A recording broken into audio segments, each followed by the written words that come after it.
నువ్వు అడిగావు కదా అక్షయ తృతీయ అంటే ఏంటి చేయాలని. రేపు అక్షయ తృతీయ ఆల్రెడీ 15 రోజుల క్రితం నుంచి టీవీల్లోని అడ్వర్టైజ్మెంట్లు స్టార్ట్ అయిపోయి అక్షయ తృతీయ నాడు బంగారం కొనేసుకోండి, వెండి కొనేసుకోండి, వజ్రం కొనేసుకోండి, మీ ఇంటి నిండా బంగారం వెండి వజ్రాలు నిండిపోతాయి అక్షయంగాని. ఇది స్వార్థపూరితమైనది, అబద్ధమైనది. అక్షయ తృతీయ నాడు మనం చేయవలసింది దాన ధర్మాలు.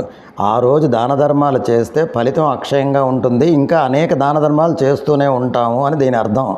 అందుకే అక్షయ తృతీయ నాడు మన పెద్దలు ఏం చేసేవారంటే ఒక పంతులు గారిని పిలిచి ఆయనకు ముంతతో పానకం తాగిపించి, మంచినీళ్ళు తాగిపించి, గొడుగు, చెప్పులు, విసనకర్ర, మామిడి పళ్ళు దానం ఇచ్చి యథోధికంగా దక్షిణిచ్చి ఆయన ఆశీర్వాదం తీసుకునేవారు. ఎందుకు? ఆ రోజు ఫలితం అక్షయంగా ఉంటుంది. ఇంకా అనేక దాన ధర్మాలు ఇలాగే మనం చేస్తూ ఉండాలి అనేటువంటి ఆలోచనతో చెయ్యాలి. అది అక్షయ తృతీయ తాలూకా నిజమైన అర్థం. మీరు కూడా చేసుకోండి.